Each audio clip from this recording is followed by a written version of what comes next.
আসসালামু আলাইকুম। Hello viewers.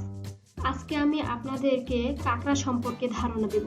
আজকে আমরা যে বিষয়টি সম্পর্কে জানবো সেটি হচ্ছে কাঁকড়ার রক্ত বর্ণহীন হয় কেন। তার আগে আমরা স্ক্রিনে দেয়া ভিডিও থেকে কাঁকড়া সম্পর্কে কিছু মূল্যবান তথ্য জেনে নিই। কাঁকড়ার ইংরেজি শব্দ ক্রাব। কাঁকড়া আর্থ্রোপোডা বর্গের একটি ক্রাস্টেসিয় প্রাণী। এদের শরীর একটি পুরু বহিঃকঙ্কালে আবৃত থাকে এবং এদের একজোড়া দাঁত থাকে। এ পর্যন্ত কাঁকড়ার ৬,৭৯৩টি প্রজাতির সন্ধান পাওয়া গেছে। পৃথিবীর সব সাগরেই কাঁকড়া পাওয়া যায়। এছাড়া অনেক মিঠা পানির ও স্থলবাসী কাঁকড়াও পাওয়া যায়। বিশেষত গ্রীষ্মমণ্ডলীয় অঞ্চলে কাঁকড়া বিভিন্ন দৈর্ঘ্যের হতে পারে, যেমন পি কাঁকড়ার দৈর্ঘ্য কয়েক মিলিমিটার, আবার জাপানি মাকড়সা কাঁকড়ার একটি পায়ের দৈর্ঘ্যই ৪ মিটার। কাঁকড়ার যেসব প্রজাতির সন্ধান পাওয়া গেছে তাদের মধ্যে একটি প্রজাতি হলো সন্ন্যাসী কাঁকড়া। এরা দশজোড়া উপাঙ্গ বিশিষ্ট এবং খোলসাবৃত দেহের অধিকারী প্রাণী। এই প্রজাতিটি কাঁকড়া নামে পরিচিত হলেও কাঁকড়ার সাথে এদের কোনো সম্পর্ক নেই, বরং চিংড়ির সাথে তাদের সম্পর্ক রয়েছে। এবারে আমরা চলে যাব কাঁকড়ার রক্ত বর্ণহীন হয় কেন সে বিষয়ে। কাঁকড়ার রক্তরসে হিমোগ্লোবিন থাকে না, থাকে হিমোসায়োনিন। এটি একটি কপার ভিত্তিক যৌগ।